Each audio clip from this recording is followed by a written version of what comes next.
जय श्री हरि जनता जनार्दन। दोस्तों, आज मैं फिर से हाजिर हूँ एक और कंपनी लेके। छोटी कंपनी, बहुत छोटी मगर काम की कंपनी। आप इस कंपनी को पढ़ें अपने स्तर पे। हाँ, मैं सिर्फ पढ़ने पर्पज़ से ही वीडियोस लाता हूँ, आपको मालूम है। मेरा शुरू से लेके अभी तक के जितनी वीडियोस मैं बनाए हैं आप देखिएगा, सब में मैंने सिर्फ एक ही बात कही है कि मेरा जो वीडियो है सिर्फ स्टडी पर्पज़ से ही है। आप सिर्फ पढ़ें, पहले पढ़ें अच्छे से, ठीक है। कंपनीज को समझें, जानें, उसके बाद कोई डिसीजन बनाएं आप अपना, ठीक है। दोस्तों, ये जो कंपनी है बहुत छोटी कंपनी है। पैरामीटर्स भी कंपनी के अच्छे हैं। कंपनी अच्छे सेक्टर से आती है, ठीक है दोस्तों। आप इसका सेक्टर आप पढ़ सकते हैं खुद ही। हाँ, specialist in manufacturing of corrugated box. Corrugated box दोस्तों वो बॉक्स है जो मैं आपको दिखा देता हूँ। कंपनी का देखिए, इस टाइप का जो बॉक्स होता था ना, ये टाइप का आप देखे होंगे। छोटी भी आती हैं, बड़ी भी आती हैं। कभी भी आपको शिपमेंट करना है, कहीं पे भी आपको अपना माल भेजना है किसी भी देश में, तो आप बॉक्स में रख के अच्छे से पैकेज करके ही कहीं पे भी अपना माल भेजते हैं। तो इसका भी अपना एक अलग ही सेक्टर है, और इस सेक्टर में भी बड़े बड़े प्लेयर्स भी हैं, छोटे प्लेयर्स भी हैं। ये बहुत ही छोटी कंपनी है, बहुत छोटा प्लेयर है ये, ठीक है दोस्तों। कंपनी के पैरामीटर्स अच्छे हैं और कंपनी में ग्रोथ भी है। कम से कम इतना तो है दोस्तों कि कंपनी नेगेटिव ग्रोथ नहीं है। इतना अच्छी बात है कि कंपनी में पॉजिटिव ग्रोथ है। हाँ, थोड़ा स्लो फास्ट रहता है क्योंकि कंपनी इतनी छोटी है कि सर्वाइवल ही बहुत मुश्किल है इसके लिए। कंपनी सर्वाइव करते हुए थोड़ा थोड़ा ग्रोथ भी निकाल रही है अगर, तो यही बहुत बड़ी बात है। छोटी छोटी कंपनियों से हम यही उम्मीद लगा सकते हैं, ठीक है। समय के साथ धीरे धीरे परिवर्तन होते हैं, ठीक है दोस्तों। आप इस कंपनी को पढ़ें अपने हिसाब से, हाँ, और देखें कंपनी कौन सी है। मैं कंपनी का नाम भी दिखा देता हूँ आपको। कंपनी का नाम है अनुरूप पैकेजिंग। कंपनी का नाम है अनुरूप पैकेजिंग लिमिटेड। हाँ दोस्तों, आइए इस कंपनी को थोड़ा पैरामीटर्स के भी देखते हैं। देखिए, यही बॉक्सेस हैं जो ये कंपनी बॉक्सेस बनाती है, ऐसा ही बॉक्सेस बनाती है। हैंडल विद केयर, मतलब कोई भी प्रोडक्ट रखना है आपको, हल्का फुल्का प्रोडक्ट हो या भारी भरकम प्रोडक्ट हो, आप कोई भी किसी भी कंपनी का आप कोई भी प्रोडक्ट मंगाते हैं, आप देखेंगे इसी ऐसे ही बॉक्सेस में वो आपका प्रोडक्ट आपके पास आता है, दुनिया के किसी भी कोने में भेजना हो, ठीक है। तो ऐसे जो प्रोडक्ट हैं, ऐसे जो जो बॉक्सेस हैं, इनका यूज़ हमेशा रहेगा। इनको आप रिप्लेस नहीं कर सकते कि चलो आज हम इन बॉक्सेस में अपने प्रोडक्ट को बेच रहे हैं या फिर कहीं सप्लाई कर रहे हैं तो आगे चल के हम कुछ और विकल्प ले लेंगे। नहीं दोस्तों, इनका कोई विकल्प नहीं है। आपको हमेशा ऐसे ही बॉक्सेस में माल को सप्लाई करना होगा। इसलिए इस सेक्टर में इतना तो है कि ये सेक्टर स्टेबल है, मुझे जहाँ तक लगता है स्टेबल सेक्टर है। आप इस कंपनी को पढ़ें अपने स्तर पे, ठीक है दोस्तों। आइए कंपनी के पैरामीटर्स को देखते हैं। कंपनी का नाम तो आप देख ही चुके हैं, अनुरूप पैकेजिंग लिमिटेड। बहुत छोटी कंपनी दोस्तों।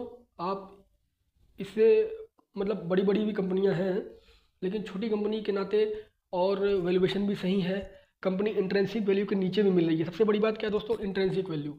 आपको मैंने हमेशा एक बात बोला है कि अच्छी कंपनी, अच्छा बिजनेस आपको अच्छे वैल्यूएशन पे मिले, या फिर आपको इंट्रेंसिक वैल्यू के नीचे, यानी कंपनी का जो इंट्रेंसिक वैल्यू है उससे भी नीचे अगर कंपनी मिलती है, अच्छी कंपनी है, ग्रोथ भी ठीक ठाक है, हाँ, और छोटी कंपनी है जिसमें भविष्य में यानी कि 5 से 10 साल का या 15 साल का होराइजन ले करके मैसिव पैसा बनाया जा सके, और ऐसी कंपनियां आपको इंट्रेंसिक वैल्यू के नीचे मिले तो उनको छोड़ना नहीं, ये मेरा मानना है, ये मैं सोचता हूँ। आप अपने हिसाब से अपना स्टडी करते रहें और अपना निर्णय खुद लें, ठीक है। आप अपने निर्णय के जिम्मेदार खुद बनेंगे और मैं अपने निर्णय का जिम्मेदार मैं खुद हूँ, ठीक है।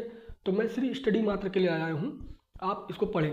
कंपनी का आप मार्केट कैप देखें 36 करोड़, करंट प्राइस 33 रुपये, हाई लो 17 रुपये और 42 रुपये। स्टॉक पी देखिए दोस्तों 8 का चल रहा है, बहुत ही अंडर वैल्यूड है। इंडस्ट्री पी अगर देखेंगे 29 का है, ठीक है। ROC देखिए कंपनी का 18 का और 17 का आ रहा है। सर आप 36 करोड़ की कंपनी से और क्या उम्मीद लगा सकते हैं बताइए। पेट्रोस की स्कोर देखिए 5 का आ रहा है, जो कि ठीक ठाक है, ना बहुत अच्छा ना बहुत बुरा। छोटी सी कंपनी से मैं यही उम्मीद लगा सकता हूँ 4-5 का। मैंने इसके पहले एक वीडियो डाला, आप उसका देखिएगा 13 करोड़ का मार्केट कैप था और पेट्रोस की स्कोर कंपनी का 8 का था, ठीक है। और ग्राहम नंबर से वो कंपनी 3 गुना ज़्यादा चल रही थी। इंडस्ट्री पी से भी 3 गुना 4 गुना ज़्यादा थी कंपनी, उसको मार्केट ने वैल्यू दे रखा था, ठीक है। इसको मार्केट ने वैल्यू उतना ज़्यादा नहीं दे रखा है, तो क्या है कि आपको सही टाइम पे अगर कंपनी मिल रही है सही वैल्यूएशन पे, तो यही बहुत बड़ी बात है। कंपनी में ग्रोथ भी है, अभी आप आगे चल के देखिएगा। ग्राहम नंबर देखिए 48 का आ रहा है और करंट प्राइस 33 का चल रहा है, यानी कि कंपनी अपने इंट्रिंसिक वैल्यू से भी नीचे है, ठीक है। फेस वैल्यू 10 का है, डिविडेंड कंपनी कुछ देती नहीं है, ठीक है। और ईपीएस निकल के आ रहा है 4.15, और कंपनी एसएमई भी नहीं है। मैं जितना भी कंपनी जितनी भी कंपनी लाता हूँ दोस्तों, मैं एसएमई और नॉन एसएमई देख कर ही लाता हूँ कि कंपनी एसएमई में ना हो, ताकि मेरे जैसा इन्वेस्टर, छोटा मोटा इन्वेस्टर अगर कोई हो तो 2-4 शेयर भी रख करके उसे वॉच कर सकता हो। हाँ, मैं एसएमई कंपनी नहीं लाता कभी भी, क्योंकि एसएमई कंपनियों में आप, मेरे पास 1 लाख 2 लाख रुपए नहीं है कि मैं एक छोटी सी कंपनी में 1-2 लाख रुपए का रिस्क लूँ। नहीं बाबा, मैं उतना बड़ा रिस्क नहीं लेने जाऊँगा कि मैं एसएमई कंपनियों के चक्कर में पड़ूँ और मैं 1 लाख 2 लाख रुपए डालूँ और उसमें फिर अपना रात का नींद हराम करूँ। मैं ऐसा नहीं हूँ। मुझे 1-2 लाख रुपए डालना होगा तो मैं 50 कंपनियों में डालूंगा, ऐसी छोटी छोटी कंपनियों में, ठीक है दोस्तों। बाकी आप अपने हिसाब से देखें, आपका डिसीजन आपका होगा, ठीक है। और हाँ दोस्तों, सब्सक्राइब भी करें मेरे वीडियोस को, अगर आप देखते हैं तो आप सब्सक्राइब करें और कमेंट करें, मेरा उत्साहवर्धन करें। हाँ दोस्तों, बाकी मैं ऐसे ही छोटी बड़ी हर टाइप की कंपनियाँ लाते रहूँगा, आपके साथ डिस्कस करते रहूँगा, ये मेरा वादा है आपसे, ठीक है दोस्तों। आप देखते हैं कंपनी को, कंपनी का मैक्सिमम अगर आप चार्ट देखते हैं तो देखिए कंपनी 2019 में आई है, लिस्टेड हुई है, और अभी तक चार्ट में ठीक ठाक ग्रोथ है। हाँ, आप देखेंगे तो आराम से 100% का तो ग्रोथ है ही कंपनी में। हाँ, कंपनी में प्रोज एक ही है और कॉन्स तो आप देख ही लें।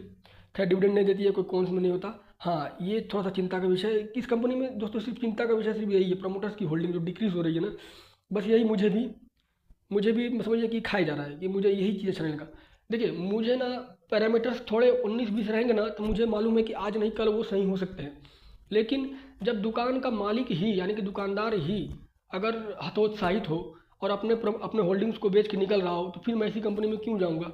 है, मुझे कंपनी का जो मालिक है उसका कॉन्फिडेंस देखना है, उसका कॉन्फिडेंस बराबर होना चाहिए। बस इसमें यही एक कंसर्न है कि कंपनी का जो प्रमोटर्स हैं वो थोड़ा थोड़ा करके होल्डिंग्स को डिक्रीज़ कर रहे हैं, जो कि गलत बात है।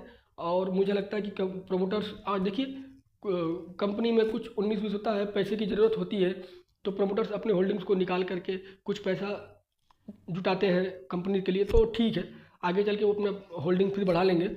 लेकिन ध्यान देना चाहिए कि देखिए हमारे जैसे इन्वेस्टर्स क्या है ना, मैं पहला चीज़ वही देखता हूँ, प्रमोटर्स की होल्डिंग। प्रमोटर्स अपने कंपनी को लेकर कॉन्फिडेंस है, तो एज ए इन्वेस्टर मैं फुल कॉन्फिडेंस बन जाऊँगा कि हाँ भाई, प्रमोटर अगर विश्वास करता है अपनी कंपनी पे तो मैं उससे डबल विश्वास करूँगा, ठीक है। तो थोड़ा सा यही कंसर्न है, लेकिन मुझे लगता है कि आगे चल के ये इस पर लगाम लगेगा और ठीक होगा कंपनी। हाँ, सब कुछ सही होगा, ऐसा मुझे लगता है। आप अपने हिसाब से देखें, बस चिंता का विषय सिर्फ दोस्तों मुझे यही एक लगा, ठीक है। बाकी आप देखें ईयरली बेसिस पे इसका रिजल्ट देखते हैं, तो देखिए दोस्तों 2018 में कंपनी 4 करोड़ 18 लाख का सेल करती थी, आज के डेट में 28 करोड़ 94 लाख। तो कंपनी के सेल्स में अच्छा खासा ग्रोथ है, ठीक ठाक ग्रोथ है। 4×7 28 ओनली, लगभग 7 गुना का ग्रोथ है कंपनी में, है। और अगर आप 18-2-20 4-24 6 साल में 7 गुना का सेल्स ग्रोथ हो दोस्त, तो बुरा नहीं है, बहुत बढ़िया है। एक छोटी सी कंपनी में आप यही उम्मीद लगा सकते हैं, इससे ज़्यादा का उम्मीद आप न लगाएं, ठीक है। कंपनी के अगर आप नेट प्रॉफिट में ग्रोथ देखेंगे तो 80 लाख, आज के डेट में 4 करोड़ 42 लाख। तो 4 करोड़ 42 लाख आपको ये दिख रहा है ना दोस्तों, ये समझिए कि टॉप है एकदम। आज के डेट में कंपनी ट्रेलिंग 12 मंथ में इतना कमा रही है, जो कि अभी एक रिजल्ट और आना बाकी है, ठीक है। तो कंपनी के ग्रोथ मुझे सही लगे। और बस, और हाँ, कंपनी में बोरोइंग देख लें आप 15 करोड़ और रिज़र्व है 16 करोड़। तो ठीक है, देखिए अगर बोरोइंग को हम रिज़र्व से माइनस कर दें कि चलो बोरोइंग और रिज़र्व बराबर हो गया, तो फिर भी कंपनी का इंट्रिंसिक वैल्यू की कंपनी नीचे मिल रही है ना, यही बड़ी बात है। कंपनी का इंट्रिंसिक वैल्यू के नीचे है कंपनी, तो ठीक है। और आगे चल के इम्प्रूवमेंट होते हैं, ठीक है। और इम्प्रूवमेंट मुझे उम्मीद है कि इस कंपनी में भी होगा। हाँ, प्रमोटर्स की होल्डिंग जो चिंता का विषय मेरे लिए बना हुआ है, देखिए अभी भी कोई खास चिंता, मतलब ऐसा नहीं है कि एकदम बेच के निकल जाना, ऐसा वाला सिस्टम नहीं है मेरा। 48% का अगर प्रमोटर्स के पास होल्डिंग है तो ठीक है, आगे ये रिवर्स भी कर सकते हैं, फिर अपनी होल्डिंग्स को बढ़ा सकते हैं। लेकिन 2020 में देखें कंपनी का 68% था, जो कि आउटस्टैंडिंग था। अभी थोड़ा सा चिंता का विषय है, लेकिन उम्मीद है कि प्रोमोटर्स अपनी होल्डिंग को वापस बढ़ाएंगे या फिर FII या DIS की नज़र भी पड़ेगी इस कंपनी पे, मुझे लगता है। बाकी आगे देखेंगे। तो दोस्तों 40% के नीचे अगर होल्डिंग गई तो फिर इस कंपनी को मैं नहीं रखने वाला है। 40 कम से कम 40% का होल्डिंग प्रोमोटर्स के पास होना ही चाहिए, ये मेरा पहला क्राइटेरिया है। उसके नीचे अगर 1% भी गया, 39% भी अगर प्रमोटर्स ने होल्डिंग किया, मैं तुरंत बेच के निकल जाता हूँ, फिर मुझे नहीं चाहिए कंपनी। ये मेरा एकदम दृढ़ संकल्प है। मतलब प्रमोटर्स की होल्डिंग मुझे 40% के नीचे चाहिए ही नहीं, 40 के ऊपर ही चाहिए। तो 40 के ऊपर है, मेरे क्राइटेरिया को फुलफिल करता है कंपनी, ठीक है। तो मैं अभी इस कंपनी में फर्दर स्टडी जारी रखूँगा, पढ़ूंगा, देखूंगा, समझूंगा, आगे चल के डिसीजन बनाऊंगा, ठीक है दोस्तों। आप भी अपने हिसाब से पढ़ें, समझें, अपने पैरामीटर्स को आप खुद सेट करें कि मुझे किस कंपनी में क्या चाहिए, ठीक है। और मुझे मेरे पैरामीटर्स में कंपनी ठीक ठाक उतर रही है, ठीक है। ROC ROE भी ठीक ठाक है, मेरे उम्मीद से बहुत ठीक है, बहुत अच्छा है, ठीक है। पेट्रोस की स्कोर भी गुड है। ग्राहम नंबर से कंपनी नीचे मिल रही है, जो कि मेरे लिए बहुत ही अच्छा है। मेरा कुछ क्राइटेरिया में से ये क्राइटेरिया भी मेरा फुलफिल होता है, ठीक है। मार्केट का भी छोटा है, ठीक है दोस्तों। बाकी मतलब कहने का ये है कि अंडर वैल्यूड स्टॉक, अच्छी कंपनी अच्छे ग्रोथ के साथ अगर मुझे सही समय पे मिलती है तो मैं नहीं छोड़ता। बाकी आप अपने हिसाब से देखें, ठीक है दोस्तों। फिर मिलेंगे अगले वीडियो में, तब तक के लिए जय श्री हरि।